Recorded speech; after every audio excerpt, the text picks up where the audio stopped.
आज हम बात करने वाले हैं भारत के एक बहुत ही मशहूर और सच कहूं तो काफी डरावनी किंवदंती के बारे में। ये कहानी है गुजरात के दुमास बीच के, एक ऐसी जगह जहां कहा जाता है कि रात में हवाएं भी बातें करती हैं। ये सिर्फ एक भूतिया कहानी नहीं है, बल्कि ये समझने की कोशिश है कि आखिर कुछ जगहों से जुड़ी कहानियां पीढ़ियों तक जिंदा क्यों रहती हैं।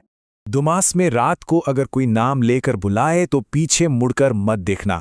ये थी वो चेतावनी जो मयूर को उसकी दादी हमेशा दिया करती थी, और यही एक लाइन उस पूरी कहानी का सेंटर पॉइंट है जिसे हम आज जानने वाले हैं।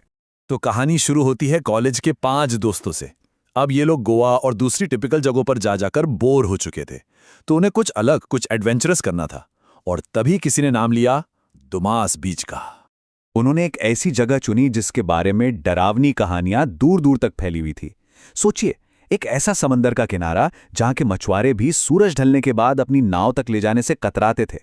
ग्रुप में कुछ लोग तो बहुत एक्साइटेड थे, कुछ को शक था, पर सब एक शर्त पर मान गए कि वो वहां सिर्फ दिन के उजाले में ही जाएंगे। तो ये लोग पहुंचते हैं दुमास बीच, और पहली नज़र में वहां का नज़ारा बिल्कुल नॉर्मल था। लेकिन ये जो सुकून का एहसास था ना, वो ज़्यादा देर टिकने वाला नहीं था। वहां का माहौल एकदम किसी मेले जैसा था। चारों तरफ परिवार खेल रहे थे, ठेले वाले स्नैक्स बेच रहे थे और बच्चे गुब्बारे लेकर इधर उधर भाग रहे थे। इस चहल पहल को देख के दोस्तों को लगा कि अरे, यहां डरने जैसा कुछ है ही नहीं। लेकिन तभी एक सवाल मन में आया जिसने वहां का पूरा मूड ही बदल दिया। इस बीच की रेत इतनी काली क्यों है? और यही वो पहला इशारा था कि यहां कुछ तो गड़बड़ है। अब वहां के लोकल लोगों से पूछने पे दो बहुत ही कह सकते हैं डरावनी वजह सामने आई। पहली कि ये जगह सदियों पुराना शमशान घाट हुआ करती थी और वो काली रेत दरअसल राख है। और दूसरी वजह कि यहां अधजली लाशों को दफना दिया जाता था। मतलब दोनों ही बातें बीच के एक बहुत ही काले अतीत की तरफ इशारा कर रही थीं। जैसे जैसे दोपहर शाम में बदलने लगी, हवा में जो ठंडक थी वो गायब हो गई। अब हवा में एक अजीब सा भारीपन था, एक ऐसा तनाव जिसे वहां मौजूद हर कोई महसूस कर पा रहा था। और इसी अजीब से माहौल में उन्हें बीच पर बोतलें उठाते हुए एक लोकल आदमी मिला। उसने जो कहा, उसने इन दोस्तों को अंदर तक हिला दिया। उसने कहा, आना नीचे घણા લોકો સૂઈ रहा छे, તેથી લોકો आ आवे छे। मतलब इसके नीचे बहुत लोग सो रहे हैं, इसीलिए लोग यहां आते हैं। उस आदमी की बात के बाद ग्रुप ने एक ऐसा फैसला लिया जो कहानी का टर्निंग पॉइंट बन गया। ये वही गलती थी जो अक्सर डरावनी कहानियों में कैरेक्टर्स करते हैं, ग्रुप का अलग हो जाना।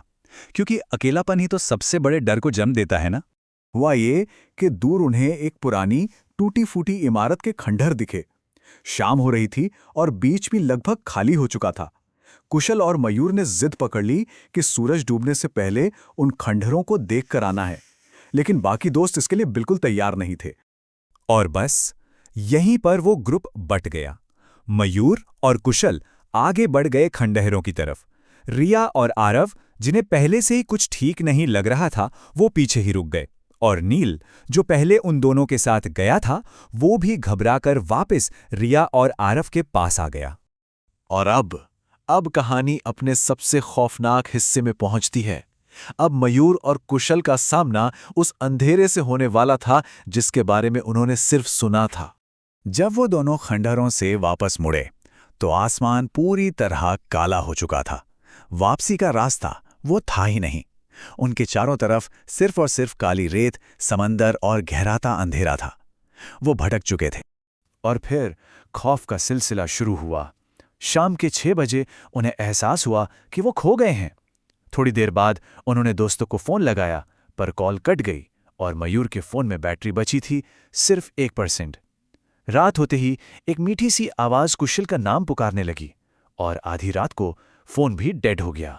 वो आवाज वो हवा में तैर रही थी।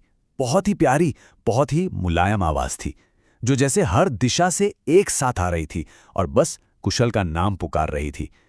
इस एक आवाज ने उनकी रूह कंपा दी थी। और जब लग रहा था कि इससे ज्यादा डरावना कुछ नहीं हो सकता, तभी डर और भी भयानक हो गया। एक दूसरी आवाज ने मयूर को पुकारा। ये आवाज बिल्कुल उसकी दादी जैसी थी।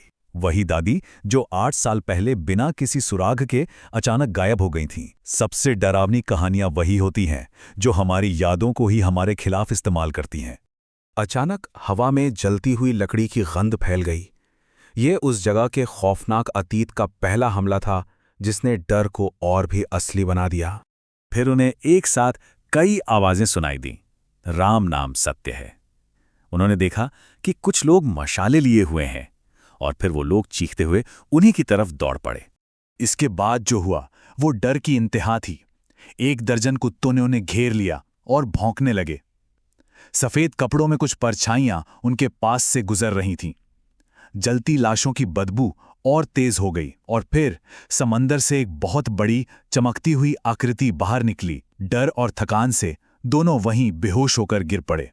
कहानी का अंत उनकी मौत से नहीं होता, बल्कि एक ऐसी सच्चाई से होता है जो शायद मौत से भी ज्यादा डरावनी है। वो बच तो गए, पर क्या वो कभी उस रात से बाहर निकल पाए? अगली सुबह उनके दोस्तों और पुलिस की टीम को वो दोनों पानी के किनारे बेहोश मिले। दोनों को बहुत तेज बुखार था और उनके शरीर पर रेत चिपकी हुई थी। उस रात जो हुआ उसका असर उन पर हमेशा के लिए रह गया। आज भी मयूर नींद में जलती लकड़ी की गंध से चीख उठता है। वो उस रात से जिंदा तो लौट आए, लेकिन उस रात का एक हिस्सा हमेशा के लिए उनके साथ लौट आया। तो यहाँ एक सवाल उठता है, क्या कुछ जगहें अपने अतीत को, अपनी कहानियों को कभी नहीं छोड़ती? या फिर दुमास बीच की वो काली रेत आज भी उन अनगिनत कहानियों को जिंदा रखे हुए है जो उसके नीचे दफन है?